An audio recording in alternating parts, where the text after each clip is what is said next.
를 주셨나니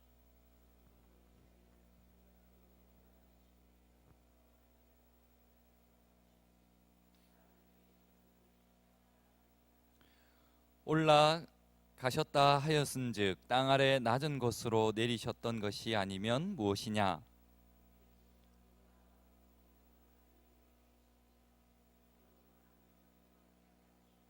그가 어떤 사람은 사도로, 어떤 사람은 선지자로, 어떤 사람은 복음 전하는 자로, 어떤 사람은 목사와 교사로 삼으셨으니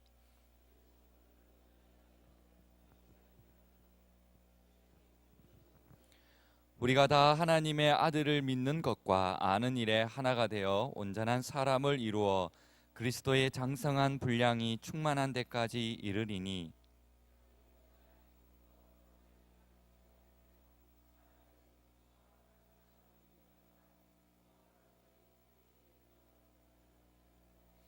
오직 사랑 안에서 참된 것을 하여 범사에 그에게까지 자랄지라. 그는 머리니 곧 그리스도라.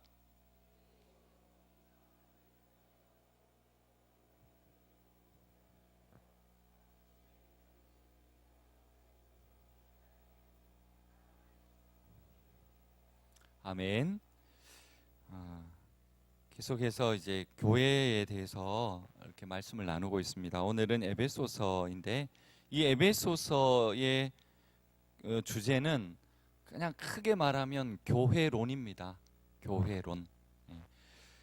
교회론을 정의하는 것이 이제 1장 23절에 있습니다. 교회는 그의 몸이니 만물 안에서 만물을 충만하사 충만하시는 이에 충만함이라. 이렇게 이제 1장 23절에서 정의를 내리고요. 또 그러면 교회의 머리가 되시는 그리스도는 그럼 어떤 분인가라고 했을 때 2장 14절입니다. 그는 우리의 화평이신지라 둘로 하나를 만드사 원수된 것 곧 중간에 막힌 담을 자기 육체로 하셨다. 이렇게 기록되어 있습니다. 하나님과 죄인 사이를 이 화목하게 하시고 그리고 좀 더 넓게 유대인이나 이방인을 하나가 되게 하시고 그리고 다시 에베소서 1장 10절에 하늘에 있는 것이나 땅에 있는 것이 다 그리스도 안에서 통일되게 하려 하심이라. 이것이 바로 교회의 웅대함이나 아니면 교회의 영광스러움을 에베소서가 나타내고 있는 말씀들입니다. 쉽게 말씀드리면 그리스도를 죽은 자 가운데서 부활하게 하신 하나님께서 허물과 죄로 죽었던 사람들을 그리스도와 함께 살리셨다, 이렇게 말씀하시는 거죠. 그리고 하나님은 그리스도 예수 안에서 죽었던 사람을 살려내실 뿐만 아니라 예수 그리스도 안에서 하나가 되게 하셨다. 이것이 에베소서의 전체적인 주제입니다. 이렇게 하나가 된다, 즉 이러한 통일성을 지키고 나아가는 것이 오늘 저희가 방금 읽었던 사실 에베소서 4장 전체이고요. 그리고 4장이 바로 이러한 교회의 통일성으로 출발을 합니다. 저희가 읽지는 않았지만 1절에서 6절까지이죠. 이런 내용입니다. 우리가 예배하는 하나님은 한 분 하나님이죠. 그리고 그 하나님이 우리에게 보내주신 그 구원자 예수님도 한 분이십니다. 그분을 나의 주요 살아계신 하나님의 아들이라고 고백하는 믿음도 하나다. 그리고 그 믿음을 공개적으로 선포하고 새로운 삶을 살겠다는 신앙행위, 우리가 세례를 받거나 성찬식을 하는 그것도 역시 하나입니다. 이 모든 것을 믿게 하고 또 적용하는 성령님도 한 분이시다. 그리고 그리스도의 몸된 교회도 하나다. 그 교회가 바라보고 가야 할 목표나 소망도 하나고 그 목표와 소망은 주님이 다시 오실 그날까지 영혼을 구원하고 그리고 구원받은 영혼들이 그리스도의 장성한 분량에 이르기까지 거룩하게 사는 것이다. 이것이 4장 전체의 이야기입니다. 이렇게 교회의 통일성만 강조하다 보면 자칫 이렇게 하나다라고 얘기만 하니까 이게 획일적이지 않을까라는 오해를 갖게 됩니다. 교회의 통일성은 이런 획일적이거나 천편일률적인 그런 하나다 이런 의미가 아니라 하나님의 그 풍성하심처럼 다양한 가운데 교회가 나아가야 할 방향과 그리고 목표와 소망과 그리고 우리가 다 신앙을 고백하는 그러한 모든 것들이 통일되게 나타난다라는 것이 이 말씀이라는 거죠. 여기서 우리는 다시 교회의 본질을 잠깐 생각해 보아야 합니다. 많은 사람들이 오해하고 아무리 말해도 쉽게 그런 오해를 하는 거죠. 교회라 그러면 그저 하나의 제도화된 그런 교회다라고 생각을 한다는 겁니다. 다시 말씀드리면 성경에서 말하는 교회는 그런 의미의 교회가 아니라 성경은 예수 그리스도의 몸으로서의 교회를 말씀합니다. 이 교회는 제자로서의 교회가 아니라 제도로서의 교회가 아니라 예수 그리스도를 주로 고백하는 사람들, 예수 그리스도께 속한 하나님의 백성들을 의미한다는 겁니다. 교회는 이 교회의 머리는 예수 그리스도이십니다. 할렐루야. 그분은 이 세상을 섬기러 오신 분입니다. 그분은 섬김을 받으려 오지 않으셨고요, 오히려 세상을 섬기려 오셨다는 겁니다. 그분은 자기의 생명을 들어서 이 세상을 섬기셨습니다. 그래서 교회는 머리 되시는 예수님의 그 섬김을 실천해야 한다는 것이죠. 그래서 7절에 이렇게 말씀하지 않습니까? 각 사람에게 그리스도의 선물의 분량대로 은혜를 주셨다. 이 교회의 통일성이 얼마나 다양한 가운데 이루어지는지 이 통일인가를 보여주는 거거든요. 모든 사람이 다른 은혜를, 그리고 각각 맞는 그 정도에 맞는 그러한 은혜를 주십니다. 그리고 그리스도의 선물로 받지 않은 사람이 없다는 겁니다. 분명히 하나님께서는 나에게 맞는 은혜를 정도에 맞게 그 사람마다 다 다르게 하나님의 은혜를 주신다는 것입니다. 이 말씀은 또 하나님의 한 분이심이 드러나는 거지요. 혼자서 할 수 있는 일이 아니라 예수님을 주님이라고 고백하는 바로 이 교회 공동체가 하는 일이라는 겁니다. 각각 다른 은혜의 선물을 받은 사람들이 모여서 그 하는 일의 결과로서 바로 한 분 하나님이시라는 것을 나타난다는 겁니다. 각자에 맞는 일을 하는데 전체로 보니까 다 달라요. 다른데 나타나는 그 하나님은 한 분 하나님이 나타난다, 이것을 말씀합니다. 그러니까 획일적인 통일이 아니라 다양한 사람들이 통일되어 있음을 하나님이 증거가 된다, 이렇게 말씀을 드리는 겁니다. 교회는 여러 지체들이 모여서 이루어져 있죠. 여러 지체가 모여서 한 몸을 이루는 것이죠. 그래서 각각 그 지체는 각각의 개성이 있고 각자의 역할이 있어요. 그래서 누구에게는 손의 역할을 하는 그런 역할이 있고 또 누구에게는 발의 역할을 하는 부분도 있습니다. 그런데 그 역할은 내가 하고 싶다고 해서 그 역할을 할 수 있는 것도 아닙니다. 그리고 그 역할은 머리가 되신 그리스도가 각 사람의 분량에 따라서 각자에게 나누어 주신 것이거든요. 그것을 우리는 은사라고 합니다. 은혜를 받은 것을 하나님께 쓰이는 것을 은사라고 하죠. 이 은사는 타고난 성품도 아닙니다. 노력해서 따는 면허증도 아닙니다. 그것은 전적인 하나님이 우리에게 주시는 선물이라는 겁니다.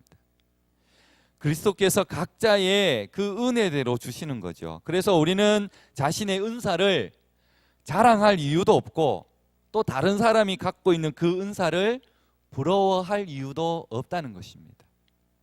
왜냐하면 이 은사는 나를 위해 주신 것이 아니라 주님의 몸된 교회의 성장을 위해서, 그리고 하나님 나라의 확장을 위해서 그렇게 사용하라고 주신 것이기 때문입니다. 은사는 우리가 세상에서 들어볼 수 없는 단어들이죠. 교회나 성경 이 말씀 안에만 쓰이는 용어들이죠. 이렇게 보면 그것은 우리에게 주시는 선물이 맞는 거죠. 하나님이 우리에게 주신 가장 큰 선물이 뭡니까? 그것은 바로 구원이죠.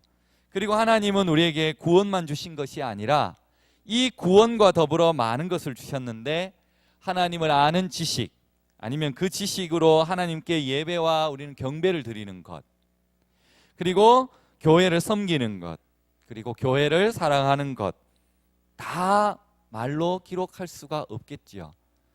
그런데 이런 받은 은혜를 통해서 하나님이 직접 우리를 통해서 하는 일이 있죠. 하나님의 사역이 있는데 그것이 바로 우리가 하나님께 쓰는, 교회를 위해서 쓰는 은사라는 것입니다.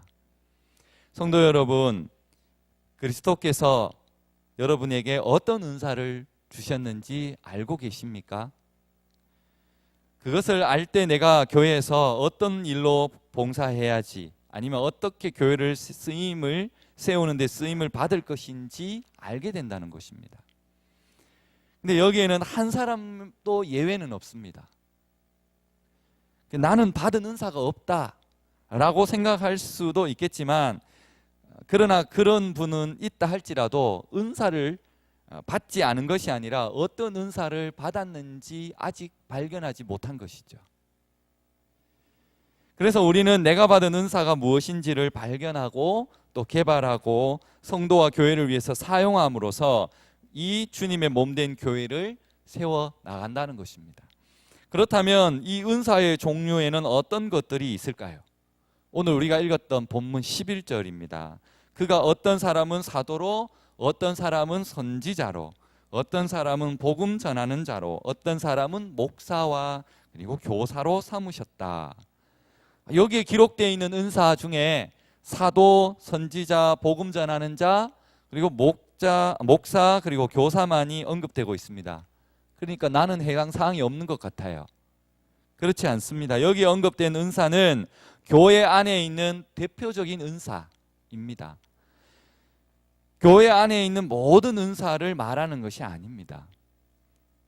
제가 다른 걸 얘기해 보겠습니다. 사도 바울은 로마서 12장 3절에서 8절에 이렇게 기록합니다. 내게 주신 은혜로 말미암아 너희 각 사람들에게 말하노니 마땅히 생각할 그 이상의 생각을 품지 말고 오직 하나님께서 각 사람에게 나누어 주신 믿음의 분량대로 지혜롭게 생각하라. 우리가 한 몸에 많은 지체를 가졌으나 모든 지체가 같은 기능을 가진 것이 아니니 이와 같이 우리 많은 사람이 그리스도 안에서 한 몸이 되어 서로 지체가 되었느니라.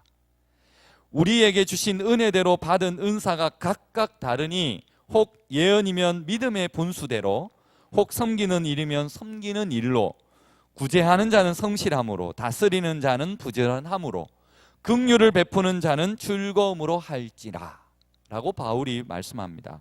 여기에서는 예언의 은사, 섬김의 은사, 가르침의 은사, 위로의 은사, 구제의 은사, 다스림의 은사, 긍휼의 은사가 있는 거죠. 이뿐만 아닙니다. 고린도전서 12장에는 지혜의 은사, 지식의 은사, 믿음의 은사, 병고침의 은사, 능력 행함의 은사, 예언의 은사, 그리고 영불 분별의 은사, 각종 방언의 은사, 통역의 은사까지 있습니다.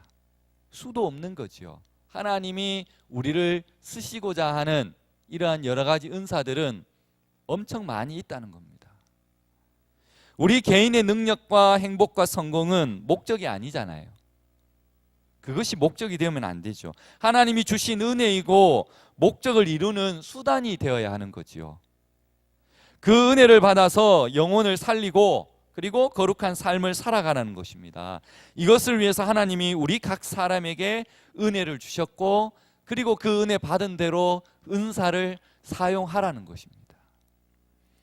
이 본질을 잊어버릴 때 성도와 교회는 하나님의 뜻과 전혀 다른 방향으로 갈 수밖에 없습니다.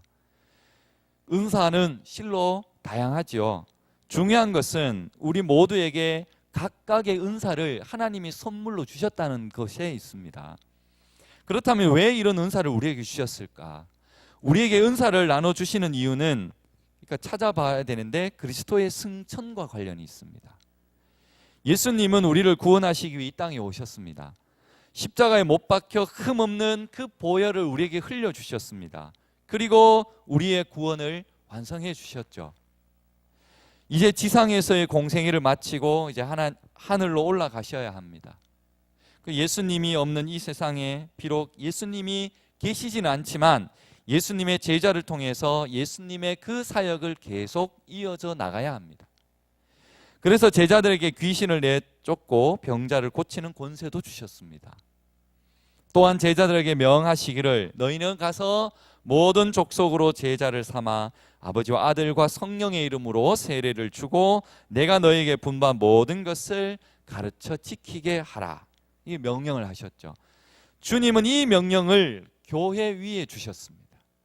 그리고 이 명령을 통해서 주님의 나라를 확정해 가시기를 원하셨습니다. 그리고 이 일을 위해서 주님은 또 다른 보혜사인 성령을 보내주시겠다라고 말씀하셨습니다. 그리스도를 믿고 따르는 모든 사람에게는 이러한 선물로 우리에게 은사를 주신 줄 믿습니다. 이에 관해서 사도 바울은 오늘 본문 12절에서 이렇게 기록하죠. 이는 성도를 온전하게 하여 봉사의 일을 하게 하며 그리스도의 몸을 세우려 하심이라 이렇게 말합니다. 그래서 요 세 가지를 한번 살펴보고자 하는데, 먼저 첫 번째는 성도를 온전하게 한다고 합니다. 이 온전케 된다. 이 어떤 의미냐? 어떤 상태가 온전해진다. 13절과 같이 되는 거예요. 13절이 뭐냐면 우리가 다 하나님의 아들을 믿는 것과 아는 일에 하나가 되어 온전한 사람을 이루어서 그리스도의 장성한 분량에 충만한 데까지 이른다. 이것이 온전한 거거든요. 온전해진다는 것은 그리스도와 같이 되는 것입니다. 하나님은 우리의 신앙이 성장하기를 원해요. 그래서 우리는 날이 갈수록 우리의 신앙이 성장해야 하고 1년 전이나 지금이나 신앙의 수준이 똑같다면 얼마나 하나님이 마음 아파하시겠습니까? 계속해서 비슷하지만 이 어린아이로 남아 있어서는 안 된다는 거죠. 갓 태어난 어린아이가 어머니 젖을 먹고 자라지 않습니까? 그리고 날이 다르게 변해가죠. 1년이 지나면 걷기 시작하고 말을 떼기도 하고, 그리고 글을 배우고, 글을 배우면 학교에 가고, 그리고 자라서 성인이 되고, 그러면 결혼해서 부모를 떠나게 되죠. 스스로 모든 일을 할 수 있게 되는 거죠. 자신의 일을 할 뿐만 아니라 이제는 남을 도울 수도 있습니다. 사회의 일원이 되어서 사회를 위해서 또한 일도 합니다. 성도 여러분, 우리의 신앙이 어린아이가 성인이 되는 것 같이 자라가야 한다는 겁니다. 교회를 1, 2년 다녀도 신앙이 자라지 않는다면 하나님의 근심이 되는 겁니다. 하나님은 우리의 영적 부모이지 않습니까? 우리가 영적으로 성인이 되려면 하나님으로부터 공급받는 그 신령한 젖, 그 젖을 먹고 자라야 하는데 그것이 바로 하나님의 말씀입니다. 또한 영적인 말을 배워야 하죠. 그것이 바로 기도입니다. 그래서 기도로 하나님과 대화를 나눠야 하고, 그래서 그분의 뜻을 알아야 하고 그분의 뜻을 행할 수 있어야 한다는 겁니다. 그래서 14절에 이는 우리가 이제로부터 어린아이가 되지 아니해야 한다고 말씀하죠. 이래서 바로 신앙적으로 어린아이가 되지 말고 장성한 어른이 되라는 것입니다. 우리의 이 신앙이 왜 성장해야 합니까? 예수 믿고 구원 얻고 그냥 천국 가면 되지, 뭐 더 이상 필요한 게 무엇이 있을까라고 생각될 수도 있겠지만, 예수 믿고 천국 가는 것이 그리 간단한 것이 아니라는 거예요. 14절 중반에 보시면 우리의 신앙이 성장해야 될 이유가 있습니다. 사람의 속임수와 간사한 유혹에 빠져 온갖 교훈의 풍조에 밀려서 요동하지 않게 하려 합니다. 그러니까 우리의 신앙이 성장하지 않으면 이렇게 된다는 겁니다. 사람의 속임수 그리고 간사한 유혹에 빠져가지고 그 세상 풍조에 밀려서 흔들린다는 거죠. 신앙이 자라지 못하고 신앙이 자라고 못 자라고 하는 것은 실제적으로 어떻게 보면 영적인 전투입니다. 영적 싸움이죠. 사탄은 우리의 신앙이 자라지 못하도록 열심히 일을 하고 있습니다. 이 마귀는 이 악한 꾀를 가지고 우리를 유혹하고 그리고 틈만 나면 넘어뜨리려 합니다. 이 마귀의 악한 꾀를 알고 대적하려면 당연히 우리의 신앙이 성장을 해야 된다는 겁니다. 에베소서의 편지의 마지막 6장에 가면 이 바울이 너희가 주 안에서와 그 힘의 능력으로 강건하여 지고 마귀의 관계를 능히 대적하기 위하여 하나님의 전신갑주를 입으라라고 말합니다. 이는 악한 날에 너희가 능히 대적하고 모든 일을 행한 후에 설 수 있기 위함이다. 이렇게 말씀하죠. 마귀는 이 관계를 가지고 있습니다. 이러한 마귀의 관계에 우리의 마음을 빼앗기지 않으려면 당연히 무장해야겠죠. 그렇게 하기 위해서는 하나님의 말씀을 들어야 하고 읽어야 하고 그리고 공부해야 합니다. 말씀이 우리의 마음판에 새겨지도록 묵상을 해야 하고 우리 몸에 배이도록 실천하고 적용해야 합니다. 읽는 것으로 만족해서는 안 된다는 겁니다. 혼자서 안 되면 어떻게 해야 합니까? 같이 모여서 같이 해야겠죠. 말씀을 나누어야겠죠. 서로를 위해서 중보도 해야 합니다. 전투는 혼자 하는 게 아닙니다. 전투는 함께 해야 전투력이 높아지고 그리고 힘도 나고 그리고 두려움이 없어지게 되는 것입니다. 하나님은 이렇게 우리의 은사를 사용해서 서로 신앙이 온전함에 이르도록 자라도록 하시기를 원하신다는 것입니다. 두 번째는 성도를 봉사의 일을 하게 하십니다. 은사를 주신 목적이 성도를 온전하게 하고 그리고 봉사를 하게 함이죠. 교회의 일원이 되어서 이 교회를 위해서 봉사하는 일꾼이 되어야 합니다. 그리고 하나님 나라를 위해서 쓰임받는 일꾼이 되어야 합니다. 무엇으로 교회를 위해 봉사하시겠습니까? 중요한 것은 여러분 모두가 은사를 받았다는 것이고 그것을 교회를 세우기 위해 하나님이 주셨다는 것을 명심하셔야 합니다. 우리는 예수 그리스도를 믿는 일에 교회가 하나가 되는 일을 해야 합니다. 이것이 바로 교회를 세우는 일이고요. 우리가 믿음으로 하나가 된다는 것은 어떤 단결해가지고 분위기를 이끌어가는 그런 어떤 하나됨을 말하는 것이 아닙니다. 우리는 예수 그리스도 안에서 한 소망 그리고 한 사명을 가진 공동체적 운명체입니다. 이런 하나됨의 의식을 공유하면서 하나님의 백성으로서 함께 지어져 가고 함께 만들어져 간다는 것입니다. 그리고 그 교회의 지체들이 하나님의 아들 예수 그리스도를 아는 그러한 정확한 지식을 가져야 한다는 겁니다. 이것 또한 교회를 세우는 일이 된다는 것입니다. 그렇습니다. 우리 중에 어떤 사람은 믿음이 성숙한 사람이 있습니다. 그런데 어떤 사람은 아직 믿음이 자라지 못하는 성도들도 있습니다. 이 상태는 아직 교회가 온전히 세워지지 않는 상태를 얘기하는 거죠. 온전히 세워진 교회는 그 교회의 모든 지체들이 예수 그리스도를 아는 그런 성숙한 믿음을 갖게 해줍니다. 성경이 말하는 성숙한 믿음은 기준이 아주 높겠죠. 우리 교회가 이러한 성숙한 믿음이 아주 높은 그런 교회입니까? 아닙니다. 그러면 어디에 가면 그런 교회가 있을까요? 그런 교회는 없습니다. 그러므로 우리는 교회를 세우는 일에 모두가 함께 해야 된다는 것입니다. 그리고 더 많은 사람들이 이 일을 위해서 준비되어야 한다는 것입니다.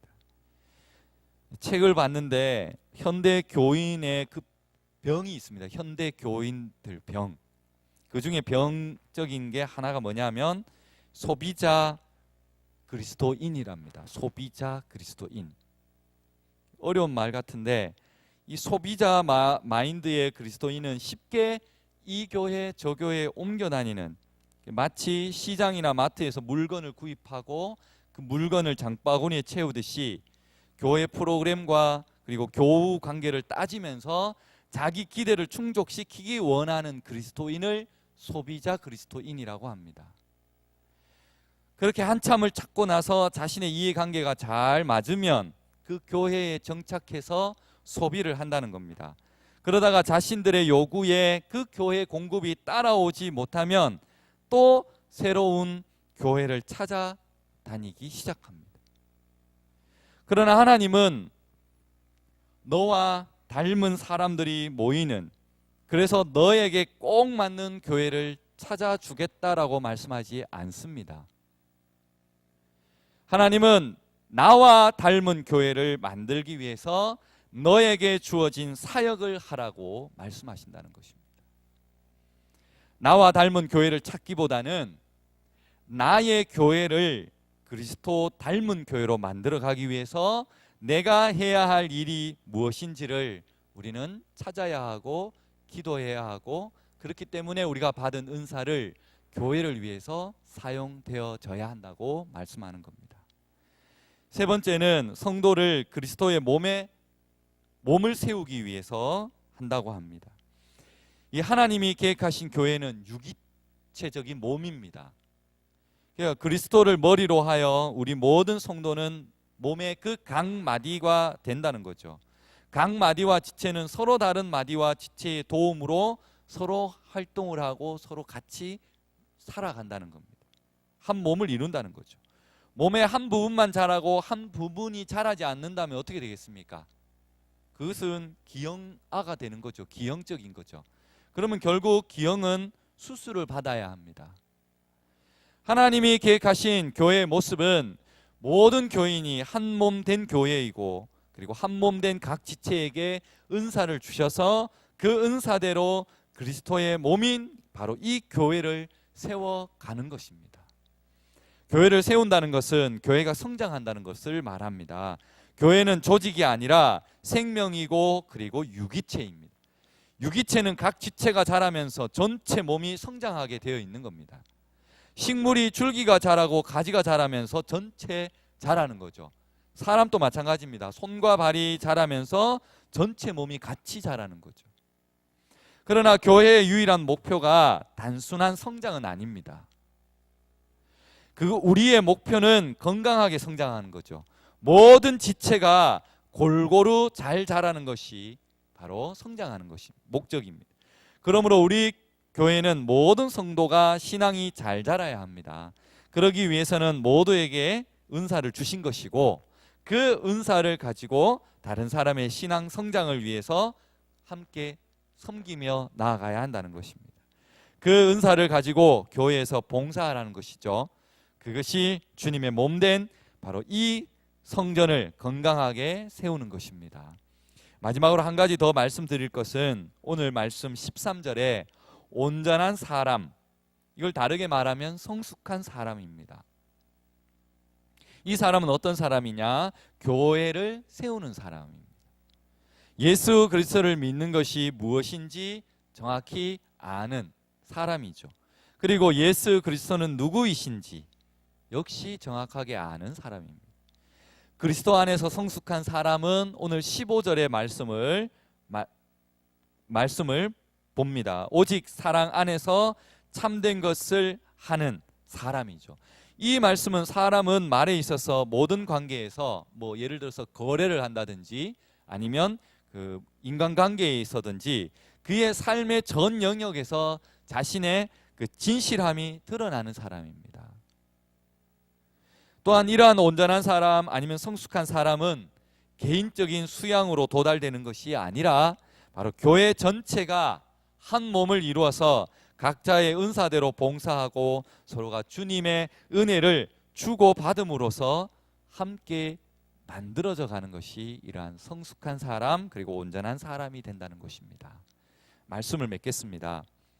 교회가 진정으로 교회를 그 역할을 수행하면서 그 나타나는 열매를 14절, 15절, 16절에서 말씀합니다. 어린아이가 되지 아니하고 오직 사랑 안에서 참된 것을 하여 범사에 그에게까지 자랄지라. 그는 머리니 곧 그리스도시라. 각 지체의 분량대로 사랑 안에서 스스로 세우느니라. 우리가 13절에서 말씀하신 것처럼 그리스도의 장성한 분량이 충만한 데까지 이르려면 어린아이부터 벗어나서 바로 성숙한 사람이 되어야 된다는 거죠. 그리스도께서는 우리로 하나님과 이웃을 사랑하는 그리고 그리스도의 성숙한 인격에까지 자라게 하시는 것이거든요. 예수님을 머리로 하여서 모든 성도들이 한 몸을 이루고 또 온 몸이 각 마디를 통하여서 도움을 입고 각 지체의 분량대로 역사하는 그 몸을 자라게 한다는 것을 알게 된다는 것입니다. 그래서 그들을 사랑하는 사람으로 그리고 마지막에 스스로 세워간다는 말씀을 하고 계십니다. 이런 축복을 하나님께서 우리 동명교회를 통해서 그리고 우리에게 주신다고 저는 믿습니다. 이런 일을 하시는 그리스도가 머리이신 아름다운 교회를 만드는 복이 여러분에게도 임하기를 기도하고, 또한 그런 하나님의 뜻을 이루는 교회가 될 수 있기를 축복합니다. 기도하겠습니다. 우리